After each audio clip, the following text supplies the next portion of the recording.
Hello friends, welcome to my YouTube channel. Exercise 5.2 से question number 4 करेंगे। Find the value of X in each of the following figures. हमको ये दो figures दे रखे हैं और इसके अंदर से हमें ये एक्स का वैल्यू फाइंड आउट करना है। इस फिगर के अंदर यहाँ ये एक्स है और इस फिगर के अंदर यहाँ ये एक्स है। तो देखिए फ्रेंड्स, फिगर नंबर फर्स्ट के अंदर हम लोग देखेंगे कि हमारे पास इसने बोला है find the value of X in each of the following figures if L is parallel to M। अगर हम ये L जो है ये M के पैरेलल हो। देखिए फ्रेंड्स, ये दो लाइन्स हैं हमारी, एक L है और एक M है। ये दोनों एक दूसरे के पैरेलल हैं और ये जो लाइन आपको दिखाई दे रही है T, जिसका नाम है, ये क्या है? ये एक ट्रांसवर्सल लाइन है। अब इस ट्रांसवर्सल लाइन की वजह से एक एंगल यहाँ बन रहा है 110 डिग्रीज का और एक एंगल यहाँ बन रहा है x डिग्रीज का। अब हमको इस x की वैल्यू फाइंड आउट करनी है। देखिए फ्रेंड, इस फिगर के अंदर हम अगर इस एंगल को, इस वाले एंगल को a मान लें, मान लीजिए ये एंगल a है, तो angle a plus angle 110 is equal to 180 degree होना चाहिए। क्यों? क्योंकि देखिए ये वाला एंगल और ये वाला एंगल दोनों ही ये लीनियर पेयर एंगल हैं, क्योंकि ये एक स्ट्रेट लाइन है और स्ट्रेट लाइन के एक ही डायरेक्शन में बना हुआ पूरा एंगल जो है वो 180 डिग्री का होता है और इसको हम स्ट्रेट एंगल बोलते हैं। इस पूरे एंगल को स्ट्रेट एंगल बोला जाता है।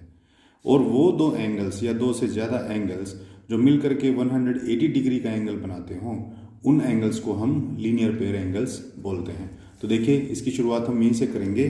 सबसे पहले लिखेंगे हम angle A plus angle 110 degrees is equal to 180 degrees, क्योंकि ये दोनों ही क्या हैं? लीनियर पेयर एंगल्स हैं। दोनों ही हमारे लीनियर पेयर एंगल्स हैं। तो अब देखिए, अगर मुझे एंगल A की वैल्यू निकालनी हो तो मैं एंगल A को इधर ही रखूँगा और दूसरे एंगल को मैं इस तरफ ले आऊँगा और ये इधर, क्योंकि यहाँ पॉजिटिव में था, इधर आकर के ये नेगेटिव में हो जाएगा। तो ये देखिए, एंगल A की वैल्यू जो है हमारी आ जाएगी 70 डिग्रीज। अब अगर एंगल A हमारा 70 डिग्री है तो एंगल X भी जो है हमारा 70 डिग्री होगा।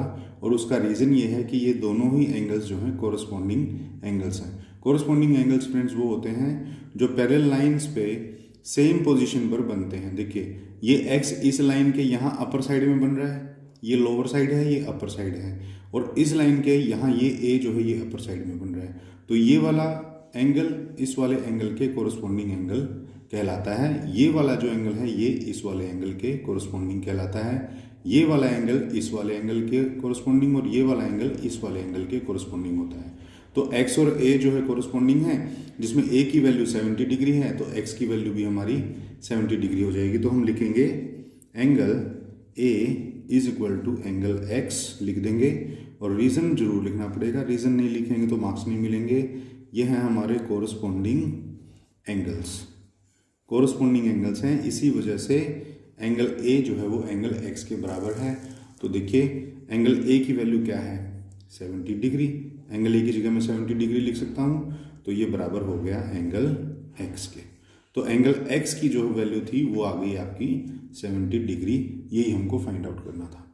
इसी के सेकंड पार्ट के अंदर देखिए, ऐसे ही हमारे पास जो है दो पैरेलल लाइंस रखी हैं, ये L और ये M। अब ये इस तरफ से है और दो ट्रांसवर्सल लाइन जो है इनको काट रही हैं और एक एंगल यहाँ पर बना हुआ है 100 डिग्रीज, दूसरा एंगल यहाँ पर बना हुआ है 80 डिग्रीज।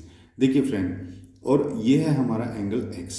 अगर इस फिगर को मैं इस तरह से घुमा दूँ, देखिए अगर इस एंगल को मैंने इस तरह से घुमा दिया तो अब ये है लाइन L और ये है लाइन M, और ये जो 100 डिग्री जिस पोजीशन पर है उसी पोजीशन पर एंगल X बना हुआ है और ये दोनों ही एंगल जो है एक दूसरे के क्या हैं?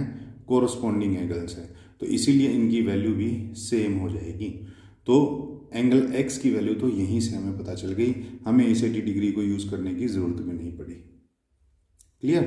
तो देखिए, इसको हमको इसमें कोई कैलकुलेशन नहीं करना है।